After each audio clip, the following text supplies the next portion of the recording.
वागर्थाविव संपृक्तो वागर्थ प्रतिपत्तये जगतः पितरौ वन्दे पार्वती परमेश्वरौ। भारतीय लोक विद्या विषयक इस विशेष पाठ्यक्रम में आप सभी का एक बार पुनः स्वागत है। आज हम लोक साहित्य, परिभाषा, स्वरूप और विशेषताएं, इस पर हम बात करेंगे। इस विषय के विशेषज्ञ हिंदी विभाग के पूर्व आचार्य प्रोफेसर अवधेश प्रधान सर हमारे बीच उपस्थित हो चुके हैं। मैं आप सबकी ओर से, अपनी ओर से, भारत अध्ययन केंद्र की ओर से सर का स्वागत और अभिनंदन करता हूं।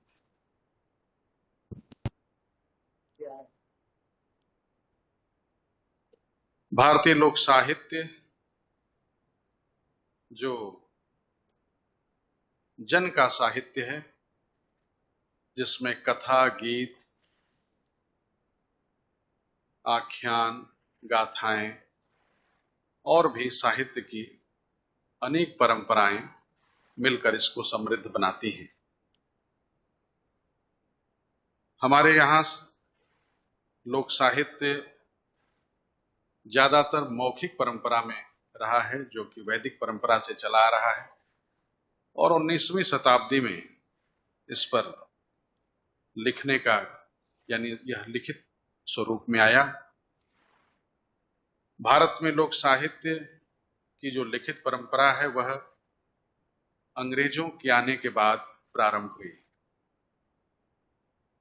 उन्होंने शासन के उद्देश्य से भारत में अपनी जड़ें जमाई और उसको और मजबूत करने के लिए उन्होंने ढेर सारे ऐसे उपक्रम किए जिसके अंतर्गत संपूर्ण भारतीय राज्यों की जो कला है, उनकी संस्कृति, उनका रहन सहन है, खान पान है, देशज ज्ञान, उन सब के प्रति उन्होंने अपने लोगों से उस पर शोध करवाया, मुकम्मल कार्य करवाए, और उसके बाद यह परंपरा और आगे बढ़ती गई। क्षेत्रीय भाषाओं में ढेर सारे ऐसे काम हुए। विशाल, इसको कम करें क्या? इसको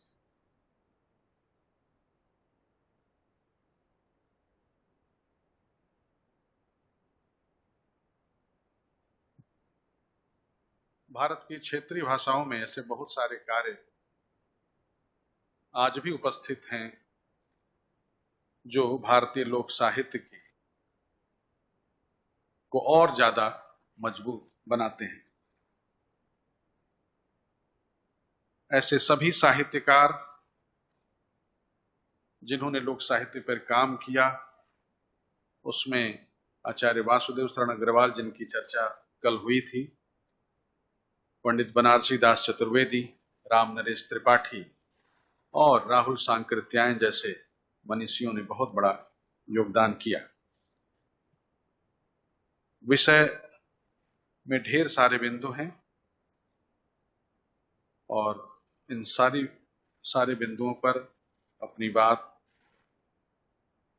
प्रधान सर रखेंगे। मैं सर को आमंत्रित करता हूं कि आए और लोक साहित्य, परिभाषा, स्वरूप और विशेषताओं पर प्रकाश डालेंगे। सर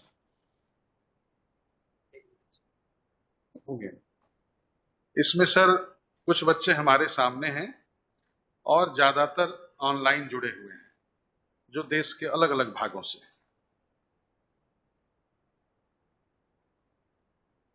मित्रों, आज हम लोग लोक विद्या, लोक संस्कृति के एक विशेष पहलू पर बात करेंगे। वो है लोक सुभाषित। बहुत अच्छा शब्द है। वैसे तो लोकोक्ति कहा जाता है, कहावती कहते हैं, कहकूती कहते हैं, अनेक शब्द हैं, लेकिन उसके लिए जो गौरवशाली शब्द है वो यही है, लोक सुभाषित। जैसे हम संस्कृत में सुभाषित पढ़ते हैं, नीति की उक्तियां हैं और संस्कृत में पंडितों ने इस बात को लक्ष्य किया है कि वास्तव में जो लोक का जीवनानुभव है वही लोक भाषा से होते हुए संस्कृत में गया है, या कहना चाहिए कि संस्कृत विद्वानों की यह उदारता रही है कि उन्होंने सभी दिशाओं से ज्ञान का संचय किया है। तो हमारा जो लोक जीवन है आमतौर पर लोग समझते हैं कि उसकी ओर शायद संस्कृत विद्वानों का ध्यान नहीं था, लेकिन आज के सुशिक्षित या उच्च शिक्षित लोगों की तुलना में जो प्राचीन संस्कृत वेत्ता विद्वान था उसकी मेधा समूचे लोक को समेटती थी। और उसके उदाहरण हमको नाट्य शास्त्र में मिल जाते हैं। ज्योतिष में जो केवटों का अनुभव था, समुद्र में जो नावें ले जाते थे, उस नौकायन की विद्या उनके पास थी, अनुभव उनके पास था, क्योंकि रात को भी वे समुद्र में नक्षत्रों का अवलोकन करते थे। तो आप देखें कि जो ज्योतिष है, खगोल विद्या है, वह जनता का जो अपना प्रत्यक्ष अनुभव है, उस अनुभव का वह निरीक्षण परीक्षण करके वहां से भी ज्ञान का संचय करके और तब उसे ऊंचे उठाया गया है। इसी तरह भरत के नाट्य शास्त्र में भी आप देखें तो नाटक के इतने भेद उपभेद हैं। तो हम लोग आमतौर पर जिसका उदाहरण मिलता है लिख देते हैं, इस नाटक का उदाहरण, इस रंगमंच का उदाहरण अमुक नाटक है, लेकिन कुछ के उदाहरण नहीं मिलते। जैसे एक विशेष नाट्य प्रकार है जिसमें केवल स्त्रियां ही अभिनय करती थी, केवल स्त्रियां। अब इस तरह का कोई नाटक नहीं मिलता। चंद्रावली नाटिका है हरिश्चंद्र की, उसमें केवल महिलाएं, लेकिन लोक में इसके उदाहरण है मौजूद जहां केवल स्त्रियां ही अभिनय करती हैं। तो बहुतेरे लिखित उदाहरण नहीं मिलते, लेकिन इसका मतलब कि भरत ने उनको लोक में देखा था। तो ये जो लोक सुभाषित है, सच कहिए तो यही मूल स्रोत है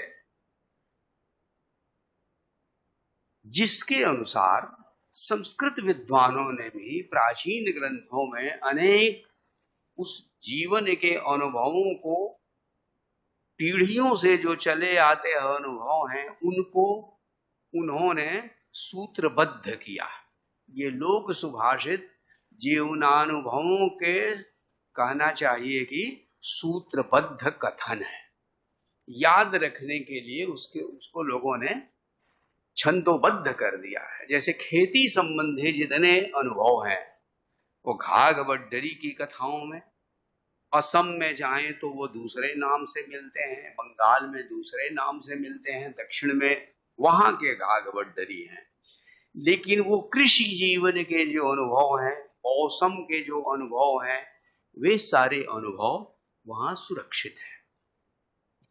तो जिसको हम नीति कहते हैं, आम तौर पर अपने जीवन में, व्यापक सामाजिक पारिवारिक जीवन में अनेक दुख और सुख के ऐसे मौके अवसर आते हैं जिसमें लोग विशेष प्रकार का जब परामर्श देते हैं तो वह कोई न कोई लोक सुभाषित होता है। प्रेमचंद के यहाँ यह विशेष रूप से पाए। अब आप अज्ञेय की कृतियों में ढूंढें तो लोक सुभाषित नहीं मिले। निर्मल वर्मा की रचनाओं में यह नहीं मिले, क्यों? उन्होंने एक ऐसा वर्ग चुना है जिसके जीवन में पीढ़ियों से चला आता हुआ यह अनुभव खजाने के बतौर उनको प्राप्त नहीं है। लेकिन प्रेमचंद के यहाँ कोई भी पृष्ठ शायद ही ऐसा हो जिसमें कोई न कोई कहावत आपको मिल न जाए। इसका मतलब क्या है? इसका मतलब कि जो लोग हैं, हमारे जो लोग हैं, जो गांव की देहात की भाषाएं बोलते हैं, वे अशिक्षित हो सकते हैं, ध्यान दीजिएगा, वे अशिक्षित हो सकते हैं, निरक्षर हो सकते हैं, लेकिन वे अज्ञानी नहीं है, उनके पास ज्ञान है। जैसे आजकल एक शब्द बहुत चला है, यहां प्रोफेसर यशपाल कभी आए थे, उन्होंने व्याख्यान दिया तो उसमें उन्होंने बार बार कहा विजडम, है ना। जैसे कंप्यूटर विद्या पढ़ी जा रही है, वो बच्चे ने परिभाषा याद कर ली, इसे कंप्यूटर कहते हैं, इसको लैपटॉप कहते हैं, उसमें जो जो पॉइंट हैं अलग अलग उनकी परिभाषा उसने नोट कर ली, लेकिन उसने स्वयं अपनी उंगलियां उस पर फिराई नहीं है, तो इसका मतलब कि वह कंप्यूटर के बारे में जानता नहीं, उसने रट लिए हैं, लेकिन वह उसकी जो अंडरस्टैंडिंग है, समझ, और उसकी जो प्रज्ञा है, विजडम, वह नहीं है। इसलिए आमतौर पर जो शिक्षा है उसमें भी अनेक जो स्टडीज है, अनुशासन है ज्ञान के, वहां महत्व है विजडम का, प्रत्युत्पन्न बुद्धि। तभी तो हम एक परिकल्पना करते हैं और फिर प्रयोग में जाते हैं। तो इसीलिए वह जो लोक है, जो खेती बाड़ी में है, जो नाव चलाता है, नौकायन में है, या जो बुनकरी में है, या व्यापार में है, विभिन्न प्रकार के जितने भी कर्म के क्षेत्र हैं, उनका अनुभव और उस अनुभव से संचित ज्ञान उनके पास है। यह तो हो गया उनके अपना कर्म का, यानी कि उनके अपने पेशे का अनुभव। लेकिन नंबर 2 जिस पर हम ज्यादा जोर दे रहे हैं, और लोक सुभाषित का महत्व उस बात के लिए है, वो है जिंदगी की समझदारी, जीवन का अनुभव। वे अशिक्षित हों, निरक्षर हों, तो भी उनमें अधिक से अधिक पाया जाता है।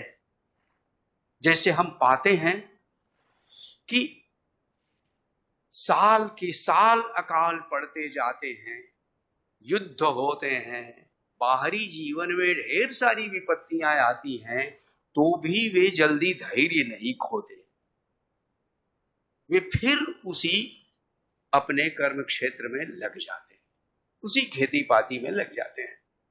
बाढ़ आती है, लेकिन पानी के उबर जाते ही वे फिर उसी काम में लग जाते हैं। तो यह जो अपार धैर्य है, कष्ट सहिष्णुता है, यह मान लेना है कि जिंदगी यहीं तक सीमित नहीं है। बाढ़ आई है तो चली जाएगी, विपत्ति आई है तो चली जाएगी। ये जो जीवन की समझ है गहरी, यही जब सूत्रबद्ध होती है तो उसे संस्कृत में कहते हैं नीति। यह नीति परकता लोक सुभाषित का एक बहुत बड़ा गुण है, और यह नीति वाक्य हमारे जीवन में काम आते हैं। जब कोई चुनौती हमारे सामने पेश होती है, जैसे गरीबी में अन्न का अभाव होने से जब लोगों को उपवास करना पड़ता है, तो लोग कहते हैं कि भादों में सुग्गा भी उपवास करता है। तमाम जीवों के लिए भगवान ने सब कुछ की व्यवस्था कर रखी है, नदियों से, झरनों से, और नहीं तो नाली में इकट्ठा पानी भी जीव ले लेता है। नल के नीचे गिरा हुआ 2 बूंद है, पेड़ के नीचे गिरा हुआ ओस की पत्ती पर जो ओस की बूंद है, उससे भी वो प्यास बुझा लेता है। ऐसे अनेक तमाम जीव हैं, सबका जीवन चल सके, प्रकृति में इसकी व्यवस्था है। लेकिन भादों, जब किसी समय ये गांव देहात में के रहने वाले सुनते हैं अक्सर कि जब चारों ओर जल ही जल हो जाता है, जब खेती पाती नहीं होती, और जो फसलें हैं वे भी डूब जाती है बाढ़ में।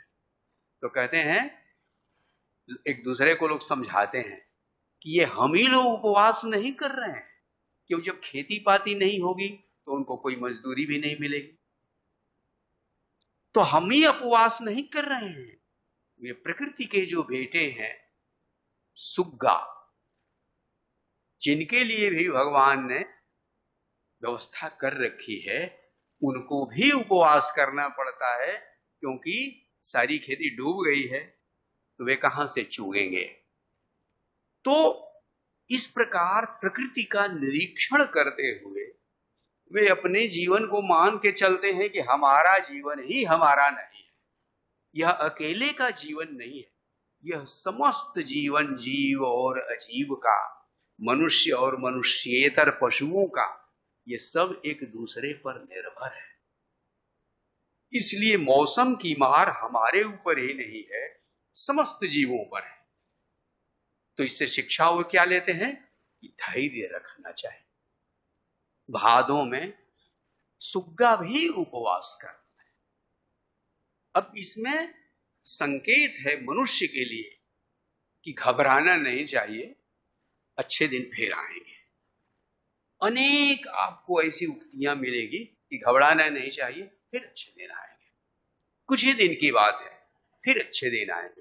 ये चीज पीढ़ी दर पीढ़ी उनके जीवन से निकल के आई है और वह उनके निरीक्षण पर निर्भर है। उन्होंने सुग्गे को भी उपवास करते देखा है, उनकी ममता वहां से जुड़ी हुई है। तो एक सूत्र यह निकल के आया कि जो साधारण लोग या जन है वह निरक्षर हो सकता है, अशिक्षित हो सकता है, अभावग्रस्त हो सकता है, भोला भाला हो सकता है, लेकिन वह बिल्कुल नासमझ नहीं है, अज्ञानी नहीं है। जहां तक जिंदगी की समझ का सवाल है, जीवन का बोध, जीवन का सम्यक बोध, यानी दुख ही जीवन का सत्य नहीं है। दुख सुख आते जाते रहते हैं। अब ये दुख सुख आते जाते रहते हैं, इसको लेकर इतनी कहावतें आपको मिलेंगी पूरे देश में और हमारी लोक भाषाओं में, जिसका अनुवाद संस्कृत में भी आपको मिलेगा, है ना। रथ का चक्का आगे पीछे आता जाता रहता है, ये एक संस्कृत का कवि भी कहता है, लेकिन यह हमारी लोक भाषाओं में भी मिलता है। सब समय का फेर है। तो ये जो समय का फेर है, उन्होंने पीढ़ी दर पीढ़ी इस समय को देखा है। हम उसको क्या कहते हैं, आचार्य हजारी प्रसाद द्विवेदी उसको क्या कहते हैं, वह कहते हैं इतिहास का सत्य। इतिहास द्वारा उपलब्ध कुछ सत्य है।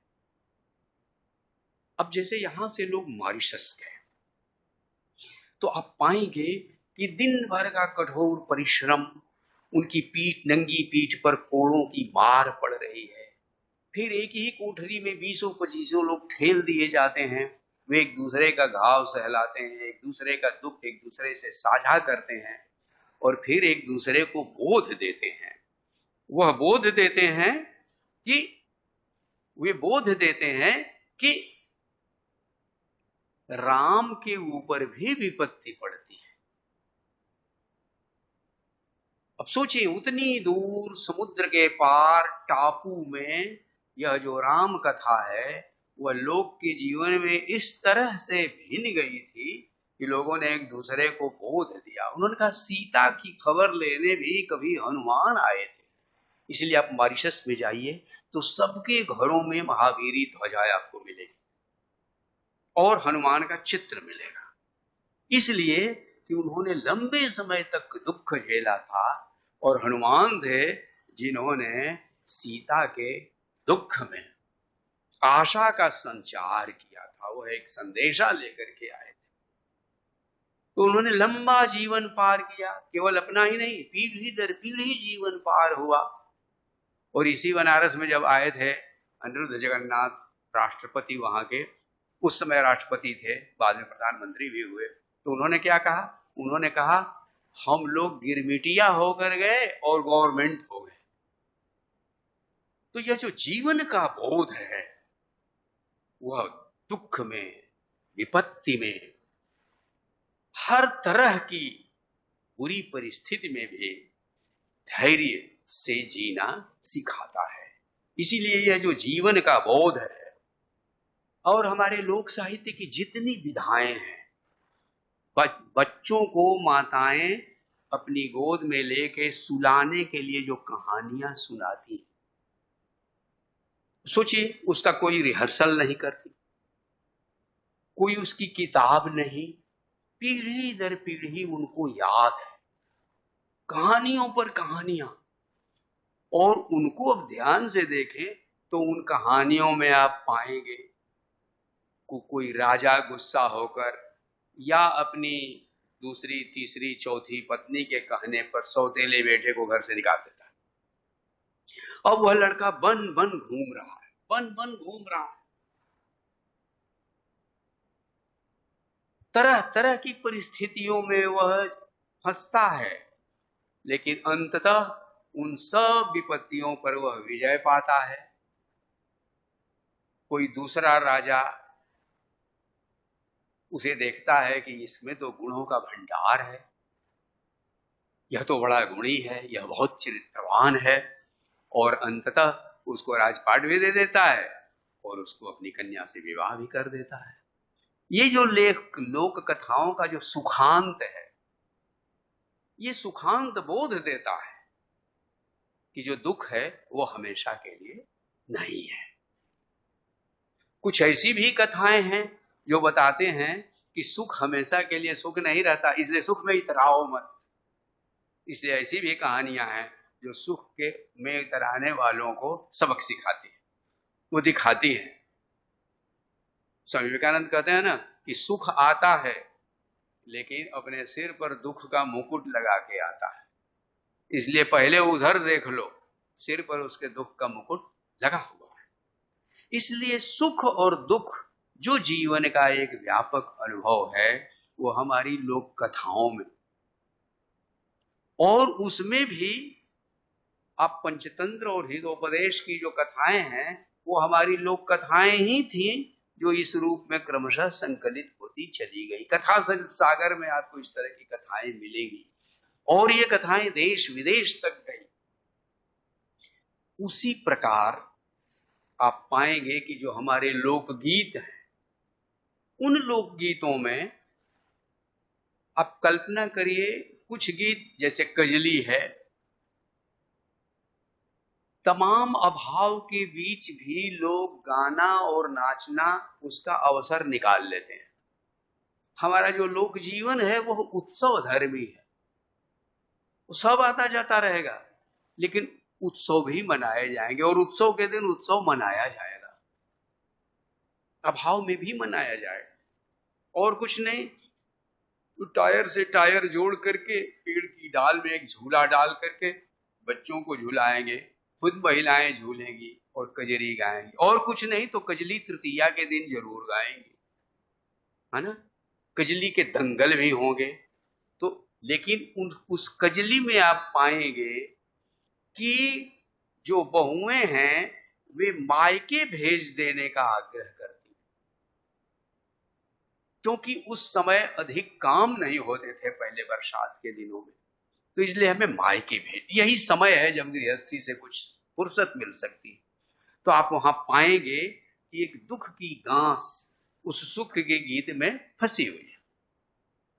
होली की गीत में सुख ही सुख है, उमंग है, लेकिन जो सोहर गीत होते हैं, आप सोचिए कि पुत्र के जन्मोत्सव पर सोहर गाए जाते हैं, खुशी का दिन है, लेकिन उन गीतों को ध्यान से सुनिए तो स्त्री ने लंबे समय तक, 9 मास तक जो दुख झेला है, उस दुख का अनुभव उसके पीछे है, तब ये सुख का सवेरा आया है। तो इसीलिए सीता के वनवास संबंधी जितने गीत हैं वे सोहर में गाए जाते हैं। क्यों गाए जाते हैं? क्योंकि याद करते हैं कि यह सुख का दिन एक लंबे संघर्ष के बाद आया है, और सीता से अधिक दुख किसका होगा, क्योंकि हमने तो घर में रहते हुए यह संघर्ष किया, लेकिन सीता को इसीलिए वो याद करती हैं, सीता से एक एकात्मकता अनुभव करती हैं। दुखियों का अपना एक घराना होता है, दुखी दुखी से एक सांत्वना प्राप्त करता है, वह सुखी के घर नहीं जाता अपना दुख बांटने, है ना। दुखी दुखी से अपना दुख बांटता है और उसका दुख आधा हो जाता है। कहते हैं कि दुख बांटने से आधा और सुख बांटने से चौगुना हो जाता है ना। हमारा जो लोक जीवन है वो सुख को बांटता है। अगर कहीं से उपहार आया है, मिठाइयां आई हैं, तो हम घर घर बांटते हैं। तो ये एक हमारी लोक संस्कृति है, इसीलिए उसमें सीता राज रानी होते हुए भी वन में रहती है। कुश रे ओढ़न कुश डासन वन फल भोजन है। किन परिस्थितियों में उन्होंने पुत्रों को जन्म दिया? कुश रे ओढ़न, कुश का ही ओढ़ना था, कुश डासन, कुश का ही नीचे बिछौना था, वन फल भोजन है, और वन से जो कुछ फल मूल कंद मिल जाता है वही खाने को था।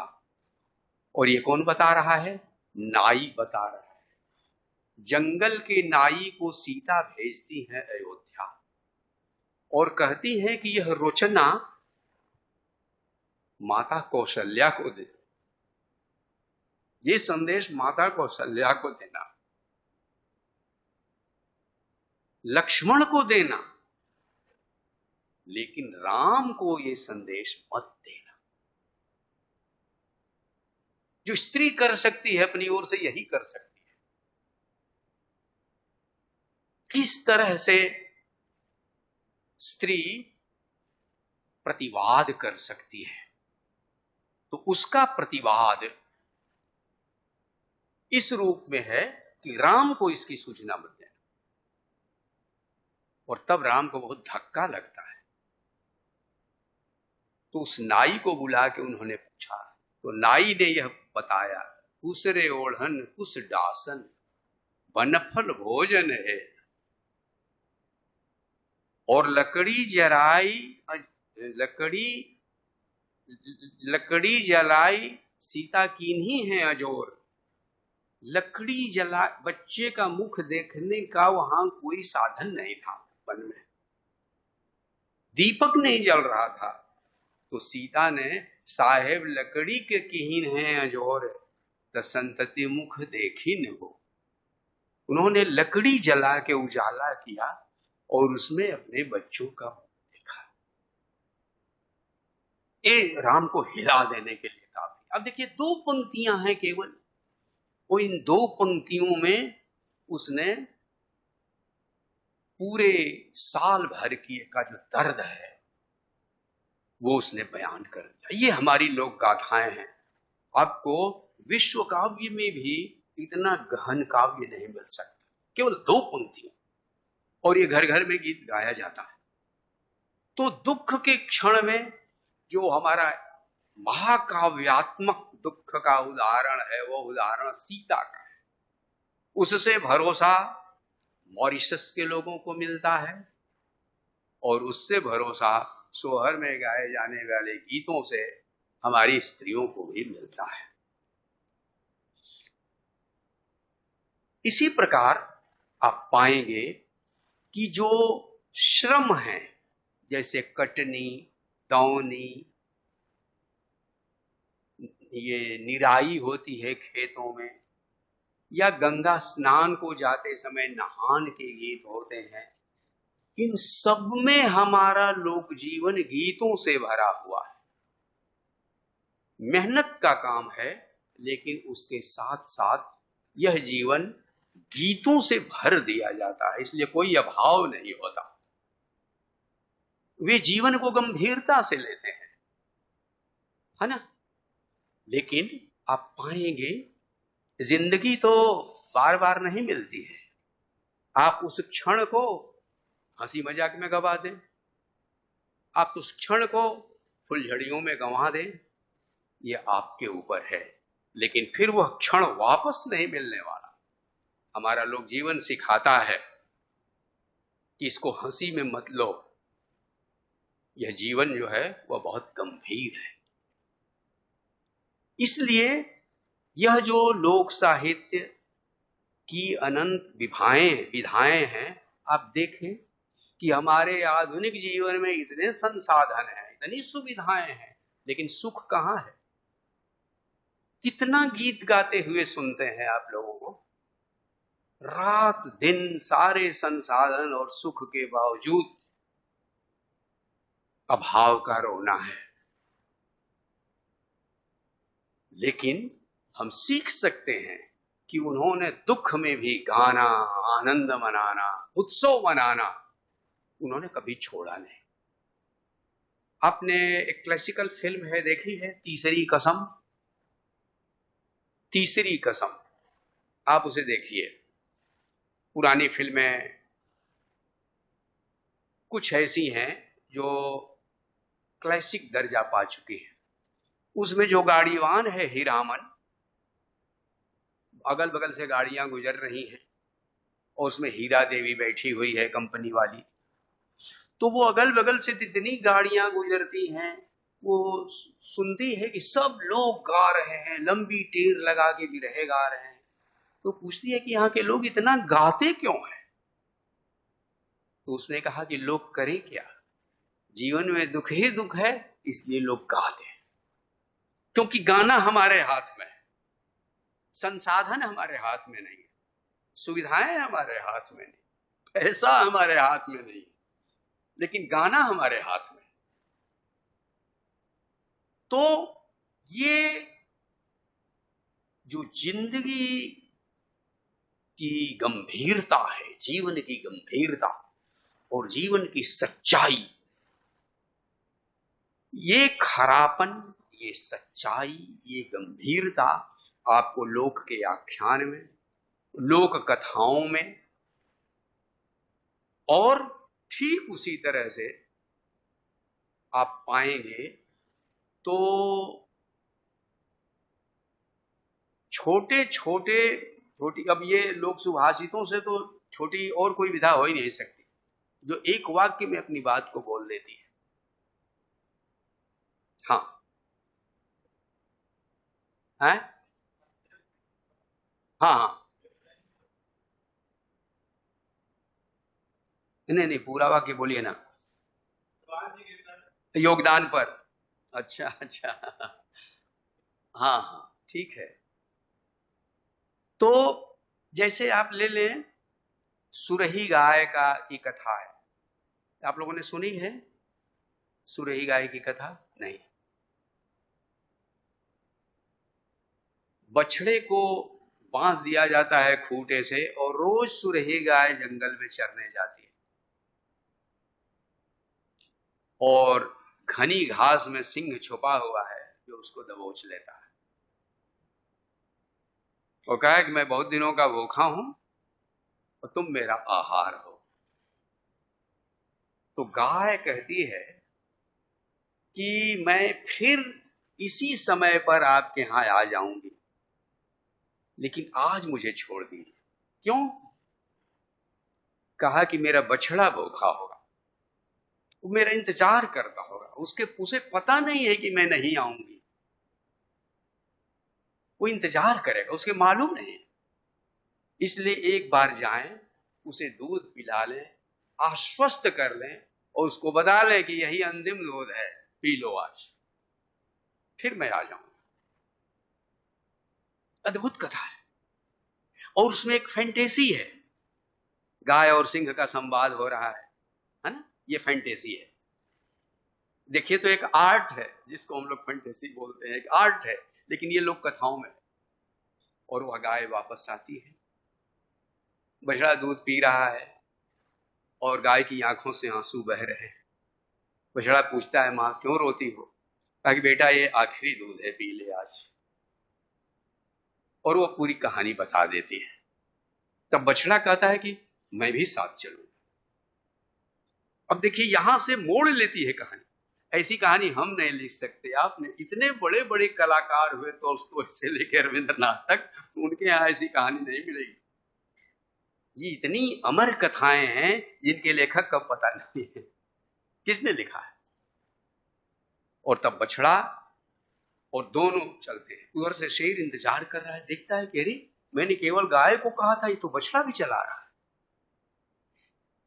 लेकिन उसका चरम यह है कि बछड़ा दौड़ के आगे हो जाता है कि नहीं मां, तुम नहीं, तुमने इतना दूध पिलाया है, मैं किस दिन के लिए हूं, सिंह की भूख मैं मिटाऊंगा।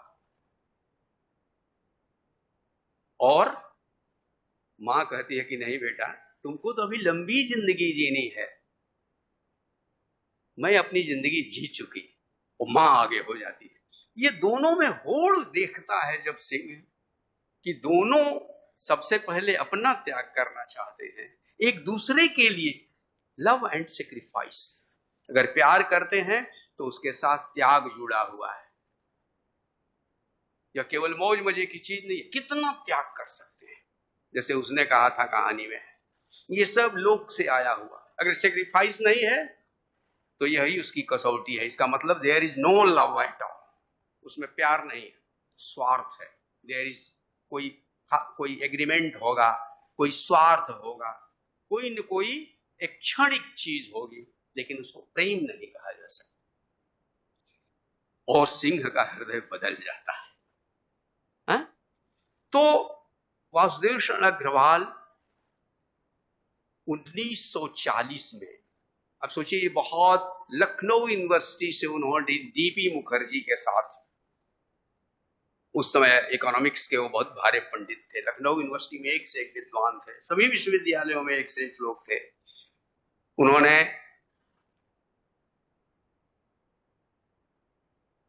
राधा कुमल मुखर्जी के निर्देशन में शोध किया।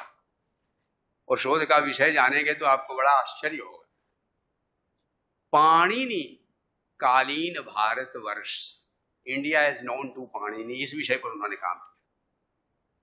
पाणिनि की कौन सी पुस्तक है जिसमें भारत का इतिहास मिलेगा आपको? पाणिनि की किताब तो व्याकरण की, और उसमें व्याकरण के सूत्र हैं। व्याकरण के सूत्र में कौन सा इतिहास मिलेगा? जैसे मैं लीलावती पर रिसर्च करूं, गणित की किताब है, उस गणित की किताब में भारत का कौन सा इतिहास होगा? लेकिन आप पढ़िएगा पाणिनि कालीन भारतवर्ष, वासुदेव शरण अग्रवाल, अपने ढंग की अनोखी पुस्तक है, जिसमें उन सूत्रों के माध्यम से उन्होंने भारत के इतिहास का दोहन करके बताया। विश्व का अपने ढंग का अनोखा कार्य। पाणिनि को पढ़ते समय उन्हें यह अनुमान हुआ कि जो ज्ञान का एक बहुत बड़ा खजाना, या कहिए कि खान, वह हमारे लोक में है।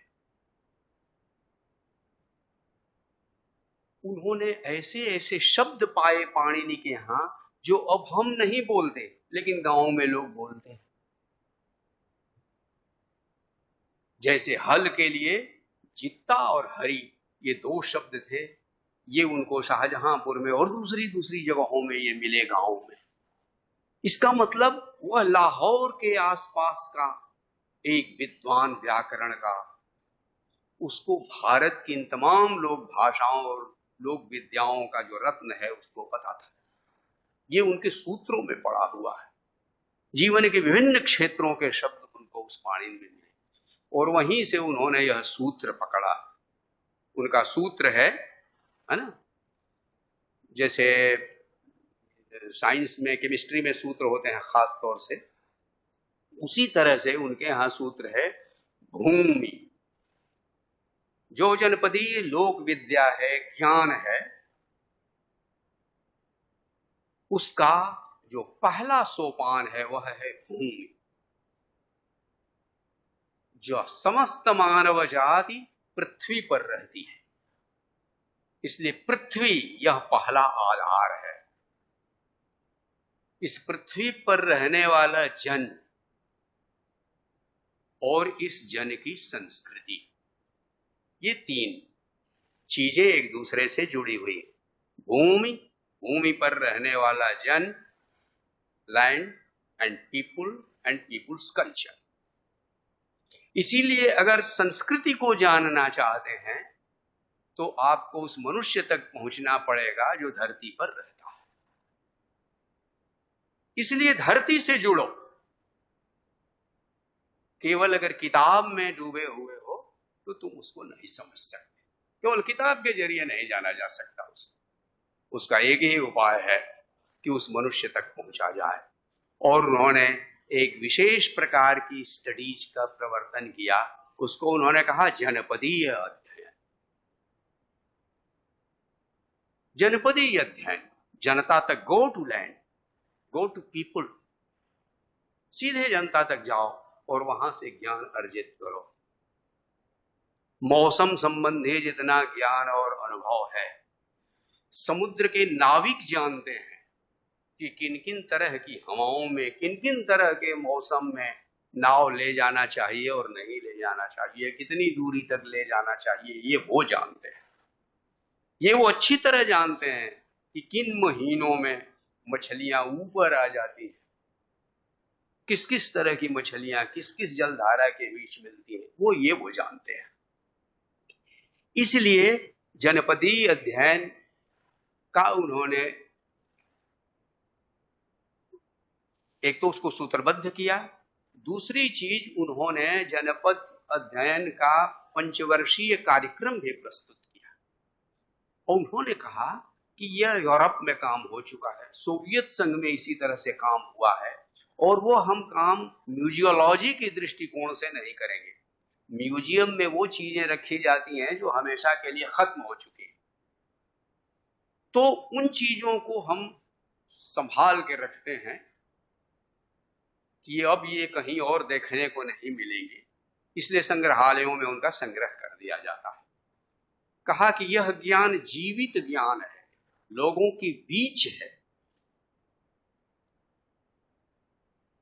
आप विश्वविद्यालय में जो हॉस्पिटल में एक से बड़े बड़े विद्वान हैं विभिन्न विभिन्न शाखाओं के, लेकिन आप कल्पना करें कि देश की एक विशाल आबादी वनों में रहती है, आदिवासी जन, वे अपना इलाज कैसे करते हैं?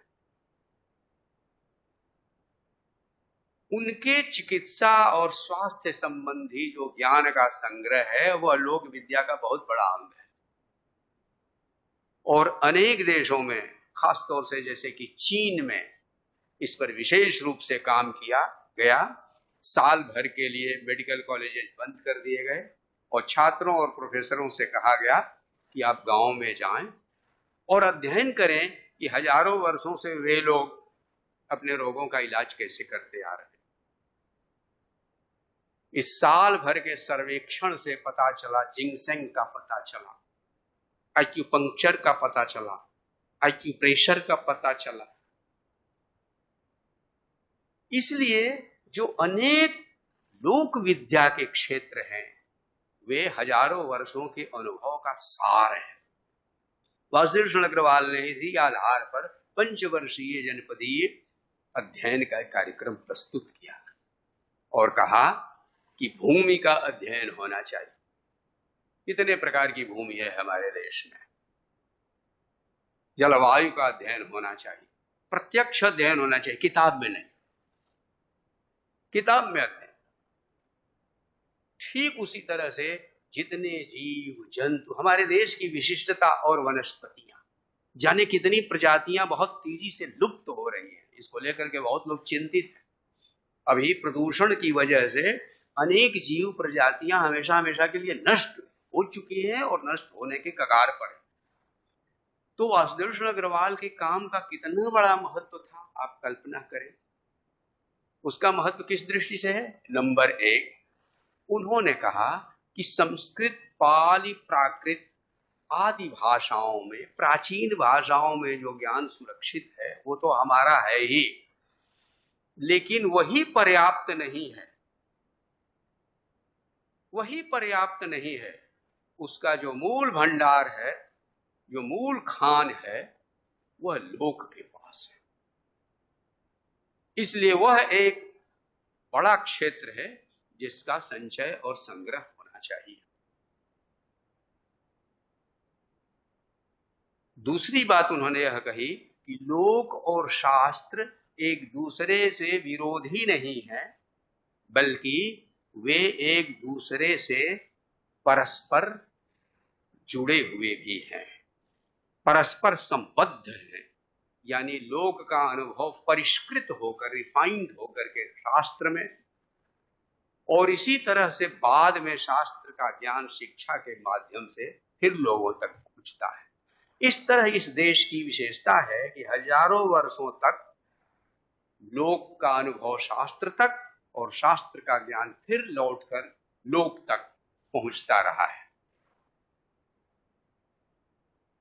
आप बताएं कि हमारे में से कितने लोग यह बता सकते हैं कि आज कौन सी तिथि है? आप बताइए, आप बताइए, आज कौन सी तिथि है? नहीं, इनसे पूछ रहा हूं, आप बताइए। नहीं जानती हैं? तारीख जानती होंगी आप अगस्त बता सकते हैं। हाँ, ये अगस्त कब से शुरू हुआ? यह देश अगस्त को नहीं जानता था। लेकिन जब आप किसी भी देश के दूसरे नागरिक से आप मिलें और बताएं कि हम भारत के हैं, तो आपसे यह नहीं जानना चाहेगा कि अगस्त, वह जानना चाहेगा कि यह श्रावण मास है, शुक्ल पक्ष है कि कृष्ण पक्ष है। और नहीं, वो तो ठीक है, कौन सी तिथि है, कौन सा नक्षत्र है, हमें नहीं मालूम ना। हम कौन कौन सा ज्ञान खो चुके हैं जो परंपरा से यूं ही मिल जाता था, जो आसमान देख के बता सकते हैं कि हाँ तो ये अश्लेषा बरस रहा है, हाँ तो ये स्वाति बरस रही है। हम ज्ञानी हैं कि वे ज्ञानी थे? कौन बताने जाता है कि आज एकादशी है? उन्होंने तो पढ़ा भी नहीं है, वे पंचांग भी नहीं देखने जाते, क्योंकि हमने अपने को ज्ञानी मान लिया है, हम सब जानते हैं। और सच्चाई यह है कि हम बहुत कुछ खो चुके हैं। और हमारी जो विद्या है वह बहुत क्षणजीवी विद्या है। इसीलिए एक लोक सुभाषित है, किताब का विद्या किताब में और मुख की विद्या हाथ में। मैं ऐसे ही अपने छात्रों से बात करता हूं और मालूम होता है अच्छा बहुत पहले पढ़ा था, हाँ आपकी उम्र ज्यादा हो गई, दर्जा 5 में पढ़ा था इसलिए अब याद नहीं है, ये स्थिति है।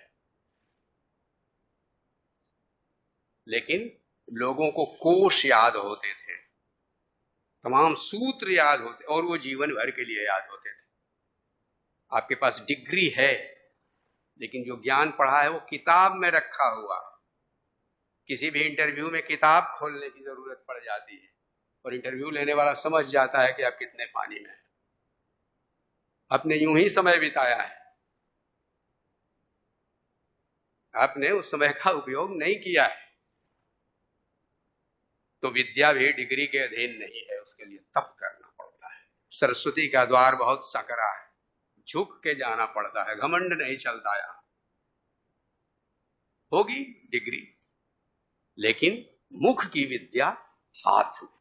अगर वह मुखस्थ है, कंठस्थ है, आपने उसके लिए श्रम किया है, आपने उसकी कीमत चुकाई है, वह जो है आपके पहले वाक्य से ही पता चल जाता, पहले वाक्य से पता चल जाता। इसलिए वासुदेव कृष्ण अग्रवाल ने कहा ये जनपदी अध्ययन यह राष्ट्र निर्माण का, उन्होंने कहा राष्ट्र निर्माण का हरावल दस्ता है। हरावल दस्ता जो आगे आगे चलने वाला वॉनगार्ड है, उन्होंने कहा कि राष्ट्र निर्माण का यह हरावल दस्ता। राष्ट्र निर्माण यहां से शुरू होता है। अब राष्ट्र के बारे में क्या जानते हैं? किताब जानती है, किताब में लिखा हुआ है, अब तो कुछ नहीं जानते। राष्ट्र का जो आपके देश का हो और विशेष हो, उसके बारे में आप जानते हो।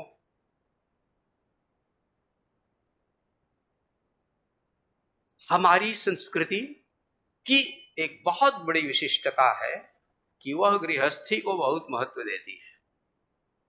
और वह जो गृहस्थी है उसको हम एक शब्द में बोलते हैं परिवार। किस परिवार से आते हैं, उस परिवार के संस्कार क्या हैं, आपका उस आपके एक एक इंगित पर, आपके बॉडी लैंग्वेज तक से पता चल जाता है कि आप किन संस्कारों से आते हैं। इसलिए बाहर की विद्या, बाहर के लोग भारतीय संस्कृति में विशेष रूप से इस चीज का अध्ययन करते हैं कि यह जो भारतीय परिवार की जो सुदृढ़ता है, यह दृढ़ता, उसका आधार क्या है। आप कल्पना करिए 12, 13, 14 साल की उम्र में शादियां हो जाती थी और लंबे समय तक कोई अपंग हो जाए, कोई विपत्ति हो जाए तो भी वे लंबे समय तक उसे निभाते थे। लंबे समय तक निभाने के बीच ही बच्चों का, लड़कियों का भी पोषण संभव है। तभी माता की शिक्षा पुत्री को मिल सकती है, पीढ़ियों की शिक्षा संतानों को मिल सकती है। बच्चा स्कूल से चलता है तो उसको भरोसा रहता है कि घर पर लोग होंगे। ये परिवार का आधार है। जिन्होंने यह खो दिया है वह जानते हैं कि इसका क्या महत्व है। अगर परिवार नहीं है तो फिर वहां लव भी नहीं है, लव नहीं है तो सेक्रीफाइस भी नहीं। लेकिन हमारे इन आख्यानों में, इन लोक गाथाओं में, उन लोक गीतों में पहला पाठ है। ये गीत कहाँ गाए जाते हैं? परिवार में गाए जाते, सबके बीच गाए जाते, सभी निम्न वर्ग उच्च वर्ग के सब लोग शामिल होते हैं शादी में और उस खुशी में, और वहां गाया जाता है। जो लोग बंठन के लड़कियां आई हैं वे भी हैं उसमें, और वे बड़ी बूढ़ी दादियां भी हैं और उनका भी सबकी तुलना में अधिक सम्मान है। वे अपने भर्राए बूढ़े कंठ से गाती हैं, लेकिन उसमें कुछ ऐसा दर्द होता है कि लोगों की आंखों से आंसू बहने लगते हैं। ये लोक है जिसका जल दिखाई नहीं देता, वो पाताल का पानी है। चूंकि हमारी जड़ें उसी पाताल में गड़ी हैं, इसीलिए चाहे कोई अकाल आ जाए, सूखा आ जाए, हम हरे भरे रहते हैं, है ना। तो ये परिवार, उसका प्रेम और एक दूसरे के प्रति त्याग, इस पर ये हमारी संस्कृति खड़ी है। इसलिए वासुदेव शरण अग्रवाल ने भौतिक ज्ञान यानी भूगोल का ज्ञान और पारस्परिक संबंधों का ज्ञान, अपने इतिहास का ज्ञान और जीवन का बोध, यह सब कुछ इस लोक विद्या के भीतर जो है एक बड़ा स्रोत है। इसलिए केवल क्लासिकल लैंग्वेजेज में, विशेष रूप से संस्कृत विद्या में जो कुछ सुरक्षित है वो तो हमारा है ही, लेकिन ये लोक विद्या मुख्यतः मौखिक है, वाचिक है, ये लोप हो जाएगी। इसलिए जल्दी से इसका संग्रह कर लेना चाहिए, और इसलिए उन्होंने जनपदी अध्ययन का अधिक से अधिक महत्व प्रतिपादित किया, और उसका फल ये हुआ कि एक एक जिले का इतिहास लिखा जाना शुरू हुआ। यह एक देश में एक नई प्रवृत्ति थी, एक एक जनपद का इतिहास लिखा जाने लगा। और अंग्रेज जब आए, जैसा डॉक्टर अमित कुमार पांडे जी बता रहे थे, कि चूंकि उन्हें शासन करना था, इसलिए शासन करने के लिए यहाँ के लोगों को और यहाँ की धरती को जानना था। तो उन्होंने क्या किया? उन्होंने अपने अफसरों के माध्यम से, अपने कर्मचारियों के माध्यम से उन्होंने गजेटियर तैयार करवाए। अभी भी पुराना इतिहास जानने के लिए अंग्रेजी राज के समय का हम क्या देखते हैं? गजेटियर्स में वो सब लिखा। तो वो तो सात समुंदर पार से आए थे। उन्होंने इस देश को इसलिए जाना कि उनको शासन करना था। अब हम आजाद हैं, तब राष्ट्र निर्माण के लिए तो हमें अपने देश को और ज्यादा गहराई से और तड़प से और आकुल व्याकुल भाव से और परिश्रम से जानना चाहिए। इसलिए इसके भीतर जो देशभक्ति है और राष्ट्र निर्माण का जो गंभीर बोध है और जिम्मेदारी है, वो वासुदेव शरण अग्रवाल ने हमारे सामने रखी। आप पाएंगे जब वासुदेव शरण अग्रवाल का पृथ्वी पुत्र पढ़िए, पृथ्वी पुत्र एक पुस्तक है, सस्ता साहित्य मंडल से प्रकाशित है, उसके भीतर आप पाएंगे कि उन्होंने खेतों में काम और बढ़ई विशेष तरह के, पहले आप पाएंगे मकान खास तरह के बनते थे जो, तो वहां जो दरवाजे बने हुए हैं उनमें तरह तरह की चित्रकारी, ये बाजार से मिले हुए जो मिल जाते हैं चौकोर दरवाजे लाके ठोक दिया जाता है, तो उनमें कौन सी कला है? उसमें कुछ रहता है? उसमें कोई प्रतीक चिन्ह है? लेकिन उन पुराने आप देखें कि लकड़ी के जो हैं, गांव देहात तक में आपको उसमें कहीं न कहीं कोई अलंकरण है। इसका मतलब एस्थेटिक सेंस, जो सौंदर्य बोध है, जिसके लिए जापानी मशहूर है। जापानी का घर छोटा होगा लेकिन वो एक चित्र जैसा दिखाई देगा। जापान की विशेषता कहा ही जाता है कि जापान का पूरा सांस्कृतिक जीवन एक चित्र जैसा होता है, लेकिन वहां शोर नहीं सुनाई दे।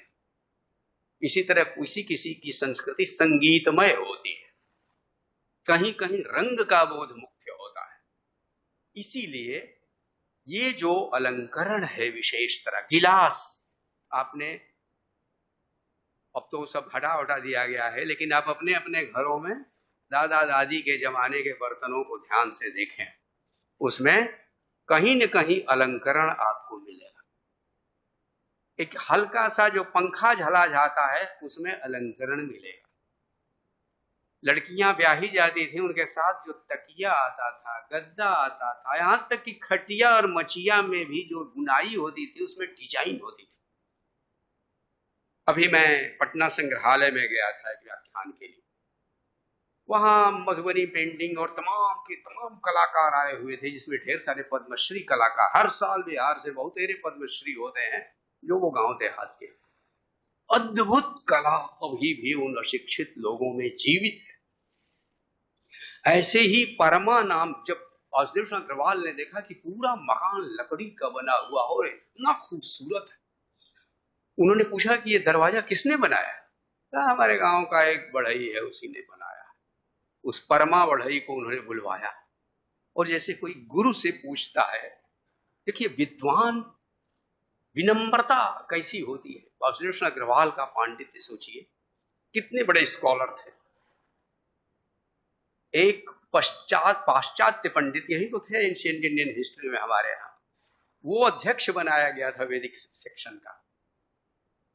उसने कहा अगर मैंने जाना होता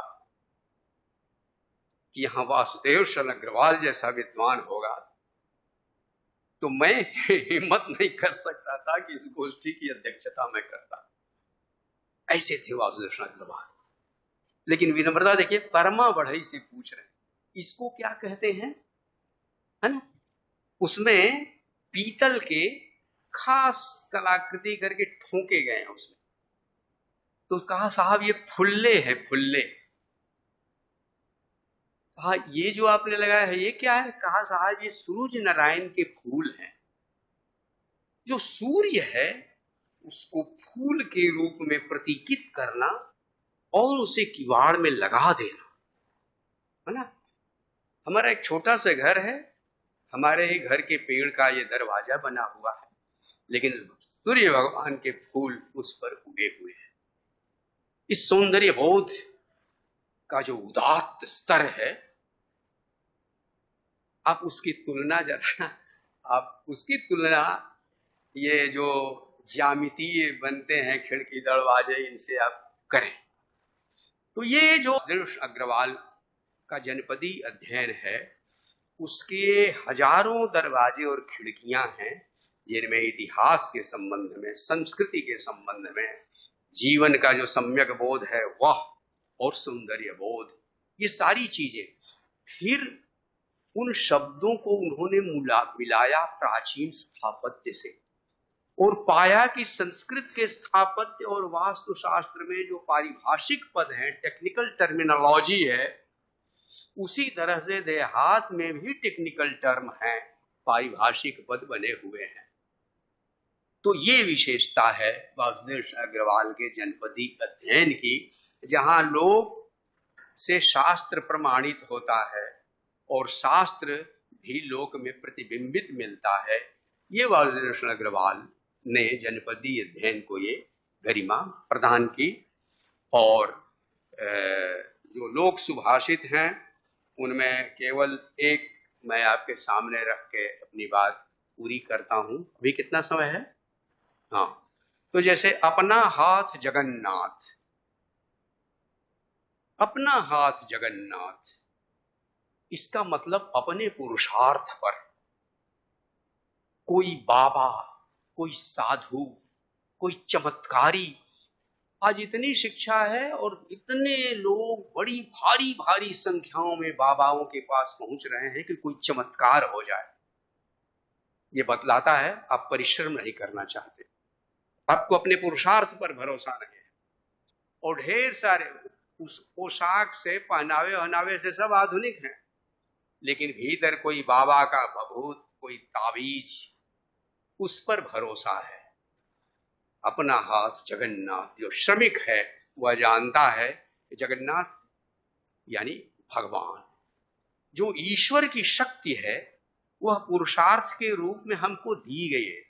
दैट इज इनहेरेंट। वो हमारे भीतर अंतर्निहित शक्ति जो है। ऋग्वेद में एक मंत्र आता है, जब मैं पढ़ा तो चकित हो गया कि हमारे लोग जो लोग सुभाषित में बोलते हैं वो वेद से चला आ रहा है 5000 वर्ष। उसमें कहा है अयम अयम हस्तो में भगवान, ये मेरा हाथ ही मेरा भगवान, अपना हाथ जगन्नाथ। इस तरह से आप देखें तो ये अशिक्षित और गंवार लोगों की भाषा के भीतर भी वही ज्ञान है जो वेदों के भीतर है। इसका मतलब जो इंडियन साइकी है, जो भारतीय मानस है, वह लोक और वेद को, लोक और शास्त्र को, लोक जीवन और सुसंस्कृत जीवन, इन सबको मिला के एक समग्र जीवन है। और इस लोक विद्या के अध्ययन के माध्यम से ये समग्र बोध हम पा सकते हैं। बहुत बहुत धन्यवाद।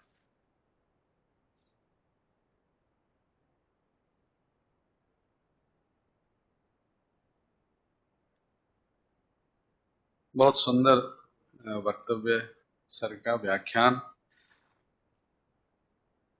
एक पूरी परंपरा भारतीय लोक साहित्य की रही है, जैसा सर ने कहा कि जिसका बिंदु जो है वह ऋग्वेद में मिलता है। इसके अलावा वेद की तमाम शाखाएं हैं जिसमें से हम ढेर सारी चीजें ग्रहण करते हैं। और भारतीय लोक साहित्य की यह सबसे बड़ी विशेषता है कि सबसे पहले यह मौखिक परंपरा के साथ हमारे बीच आया, उसके बाद आज हम लिखित स्वरूप में उसको पाते हैं। ऑनलाइन जुड़े हुए जितने लोग हैं या सामने आप हैं, कोई प्रश्न हो आपका तो आप पूछ सकते हैं। किसी का कुछ प्रश्न है तो आप बताएं, पूछिए।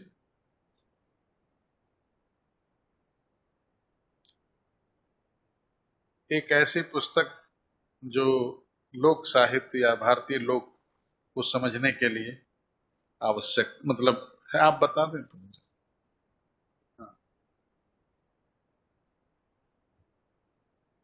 सबसे पहले तो मैं बोलूंगा कि आप पृथ्वी पुत्र पढ़िए, वासुदेव शरण अग्रवाल का पृथ्वी पुत्र, ये पुस्तक का नाम है।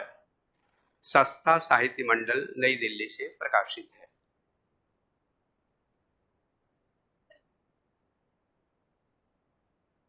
दूसरे, कृष्ण देव उपाध्याय,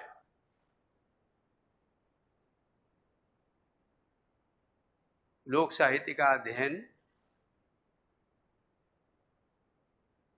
या भोजपुरी लोक साहित्य, कुछ ऐसा करके कई किताबें कृष्णदेव उपाध्याय की आपको मिलेंगी। डॉक्टर सत्येंद्र,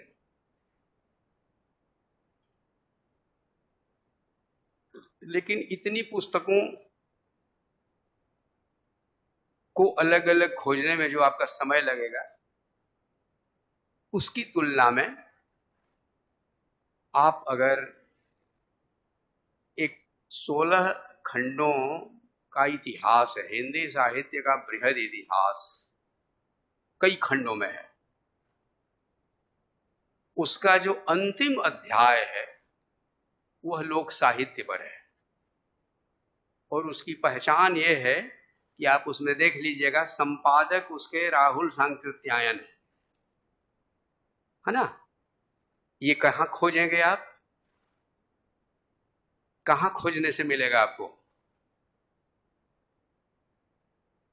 लाइब्रेरी में कहाँ? इससे मैं अंदाजा लगाना चाहता हूं कि आप लाइब्रेरी में कहाँ जाते हैं। हैं? केंद्रीय ग्रंथालय बहुत बड़ा है, उसमें बहुत सारे सेक्शंस हैं।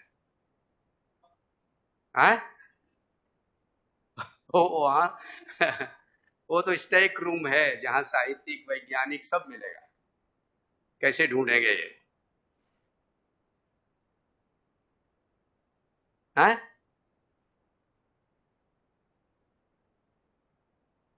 हैं? हाँ, वो तो सबसे आसान है, उसी से पूछ लीजिए, वो खोज के दे भी देगा। देखिए, हमारी जो लाइब्रेरी है वो बहुत वैज्ञानिक ढंग से बनी है ना। तो अध्ययन कई तरह से होता है। आप हर समय आप अध्ययन करने की अगर आदत डाल लें, इतनी ही देर में इस कमरे में क्या क्या आप देख लेते हैं, और अलग अलग पूछा जाए तो उससे मालूम होगा कि देखने की क्षमता किसमें कितनी है। तो हम लाइब्रेरी में जाते हैं लेकिन उसको गंभीरता से नहीं लेते, वो केवल एक ढांचा नहीं है। तो आप पाएंगे कि कुछ पुस्तकें ऐसी होती हैं जो इशू होती है, ठीक है ना। जो मैंने बताया वो इशू नहीं हो। कोश, ये इशू नहीं होता। जितने इंसाइक्लोपीडिया हैं ये इशू नहीं होंगे। इसको कहा जाता है रेफरेंस बुक्स, रेफरेंशियल है, किसी को इशू नहीं होगा। वो हमेशा वहां रहना चाहिए। जैसे मान लीजिए सिक्योरिटी काउंसिल की मीटिंग हो रही है ना, देश भर के विद्वान है, उसमें कोई विदेशी प्रतिनिधि भी हो सकता है। किसी चीज पर शंका हुई तो वहां तुरंत कंसल्ट करने के लिए वो होनी चाहिए, वो उसको इशू करने के लिए वो नहीं है। तो वो कहाँ मिलेगा? वो स्टैक रूम में नहीं मिलेगा। स्टैक रूम में वो चीजें होती हैं जो इशू होती है, ठीक है। उसमें भी एक रेयर बुक्स होती है। अब रेयर बुक्स का अलग सेक्शन कर दिया गया है। हम लोग जब पढ़ते थे तो रेयर बुक्स उसी में था, और जब ले जाते थे तो देख के बता देते थे कि बाबू ये इशू नहीं हो सकता, ये रेयर बुक्स, ठीक है। तो अब रेयर बुक्स अलग कर दिया गया। तो जब आप प्रवेश करते हैं तो हम लोग कहते हैं गोलंबर, जो गोल वाला बना हुआ है ना, गोल के भीतर कुर्सियों मेजों पर आपका ध्यान जाता है, लेकिन दीवार से लगी हुई अलमारियां हैं, उनमें हम नहीं जाते, क्योंकि वहां कौन सी किताब पड़ी है, हमको जरूरत भी उसकी नहीं है। तो very very important stack room में उधर ही जाते हैं। तो वहां आप ध्यान से देखिए, जैसे सारनाथ घूमते हैं वैसे कभी विश्वविद्यालय की एक एक चीज घूम के देखिए। तो स्टैक रूम के बाहर उस गोलंबर में, है ना, आपको कोश और महाकोश मिलेंगे, है ना। तो जो हिंदी के जितने कोश हैं वो शुरू हो जाते हैं दाहिनी तरफ से, है ना। उसमें विश्वकोश भी है, नागरिक सभा वाला कोश भी है, नगेंद्रनाथ बसु वाला भी कोश है ना। और कोश के अलावे विश्व कोश भी है, एक होता है साहित्य कोश, वो भी मिलेगा। बड़ी खराब आदत। तो लेकिन उसके साथ ही आप पाएंगे कि भारत की दूसरी भाषाओं के भी कोश आपको मिलते जाएंगे, बंगला के, नेपाली के और दूसरी भाषाओं के। कुछ जो है वो मल्टीलिंगुअल है है ना, वो भी आपके काम के है ना। ये शब्द दूसरी भाषाओं में क्या क्या कहा जाता है। कुछ कोश ऐसे होते हैं जो आपको व्युत्पत्ति बताते हैं। जैसे पेट्रोल शब्द है, पेट्रोल शब्द कैसे बना, PETRE, पीट, ये सब लैटिन का शब्द है। उसका अर्थ होता है पिटर यानी पत्थर। इतना मिलता जुलता है ना। संस्कृत में प्रस्तर, हिंदी में पत्थर, और वहां पिटर। और जो ऑयल है उसके लिए लैटिन में शब्द है ओल। ऑयल नहीं है, ओल है। बच्चों की मालिश के लिए एक तेल मिलता है, शायद जॉनसन का है, ओली मैसा। मैसा यानी मैसाज, और ओली माने ओल, ओली मैसा। तो ये जो ओल शब्द है उस पेटर में लग गया तो क्या शब्द बना, पेट्रोल। नीचे खोद कर वह तेल निकाला गया तो लोगों ने कहा यह पत्थर का तेल है। देखा, पत्थर का तेल है मूल शब्द से।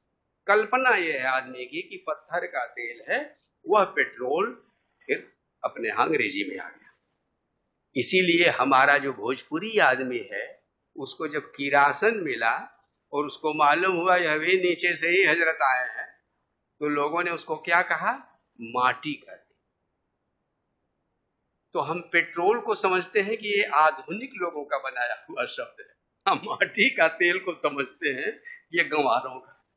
वास्तव में एक ही मस्तिष्क, उन्होंने ही यह भाषा दी है, पढ़े लिखे लोगों ने यह शब्द नहीं दिए हैं। पेट्रोल पत्थर का तेल है और माटी का तेल किरासन का तेल है। तो ये मल्टीलिंगुअल, इसी प्रकार से जो व्युत्पत्ति कोश है, इस विश्वविद्यालय से कितना आप सीख सकते हैं बगैर पूछे। अब तो वो बड़े जो बूढ़े वहां थे बेचारे, वो बहुत पढ़े लिखे नहीं थे। नामवर सिंह आयल हो, कहीं जाए कि ना हो, वो नामवर सिंह 4 घंटा 5 घंटा है ना, 80 वर्ष की उम्र तक वो किताबें उसमें ढूंढते। कई चीजें उन्होंने मुझे सिखाई। देखो ये डेल्टा लगा हुआ है, इसमें फिलॉसफी की किताबें हैं। 0152 इसका मतलब ये लिटरेचर की किताब है।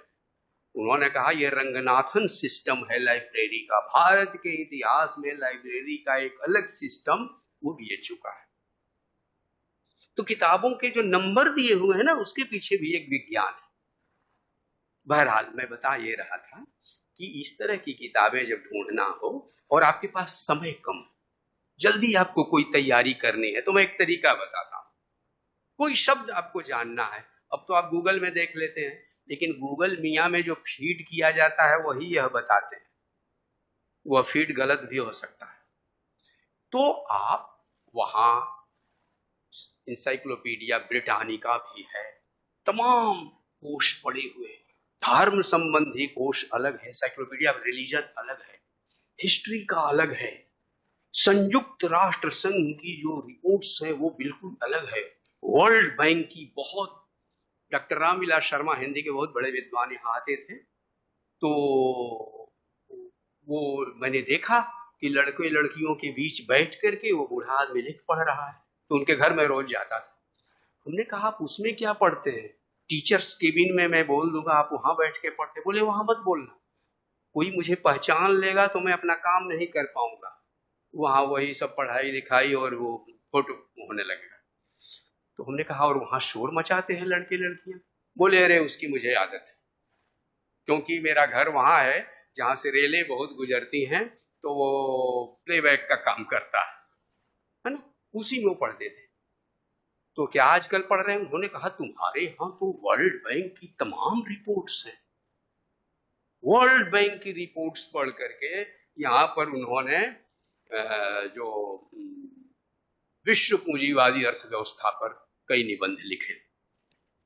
तो बहरहाल उसी में गोलंबर में आपको कोई भी एक चीज जाननी, जैसे मान लीजिए आपको कोई एक शब्द जानना है, जैसे यही आप जो कोई एक इतिहास का खोज रहे हैं या भूगोल का कोई शब्द खोज रहे हैं, तो वो कोई एक इंसाइक्लोपीडिया उठा लीजिए और वहां वह शब्द ढूंढिए। किसी बड़े विद्वान ने वह एंट्री लिखी होगी 2, 3, 4, यहाँ तक कि हिंदी का जो नागरिक सभा वाला कोश है उसमें भी जैसे अवतार के बारे में आपको जानना है तो अ से ढूंढ लीजिए अवतार, और उसके भीतर आपको मालूम होगा कि अवतार की यह संकल्पना हिंदुओं में, ईसाइयों में, यहूदियों में किस किस रूप में है, बौद्धों के यहाँ यह अवतार कितने रूपों में है, किन किन जगहों पर कितने प्रकार के अवतार हैं, ये सब उसको एक जगह आपको मिल जाएगा।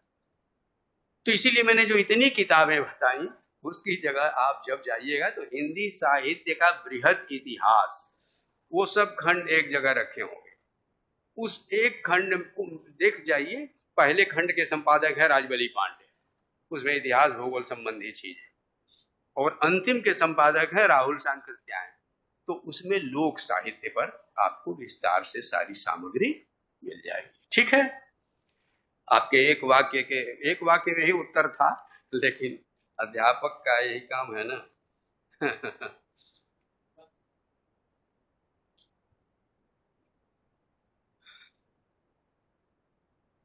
तो एक प्रश्न के आलोक में आपने इतने सारे उत्तर पाए।